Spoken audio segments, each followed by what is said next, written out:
mpwa yangu au nini? Ase brother.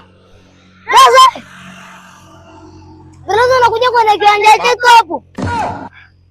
Na ulivyovaa hivyo vizuri sana kunya hapa kwenye viwanja vya watu. Hujui ni kiwanja chetu unakunya hapa tena kwenye mazingira. Alafu na ulivyovaa vizuri unakunya hivyo. Brother wa wapi wewe? Unakunya kwenye kiwanja chetu. Au nikata fimbo brother.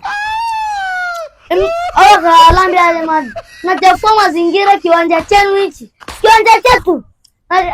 Se brother tusikosane. Nakunya hapa. Sasa nilikuwa nimebanwa mdogo wangu na wewe. Kweli aseni maji. Mdogo wangu sana. Brother mimi ujue nitakuja kusafisha hapo.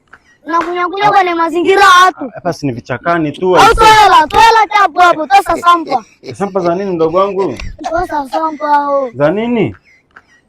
Alipige kelele. Kelele za nini tena? Sasa umekataa kutoela. Aoni kabisa watu hapo wanapita. Mdogo wangu nilikuwa nimebanwa. Umebana nini unakuja hapo unachafua mazingira ya watu. Kiwanja chetu. Unajua hapa mimi ndo nitakuja kwazo. Natia ayubu hapa. Aoni watu wanapita huko. Sasa blaza tosa sampa. Otoki hao nipige uwe hapa. Basi mdogo wangu usifanye hivyo. Usifanye hivyo. Sasa brother unakuja na mazingira. Fanyeni fresh mdogo wangu. Kwani nimebanwa ujue. Kwani kaite machalia. Basi usiwaite usifanye hivyo. Mimi nakupata. Toela. Mdogo wangu. Sina change. Hiyo ile uko na. Piga nduru za toela hapo tosa sample au toki hapo. Na unyongo na kiwanja chetu.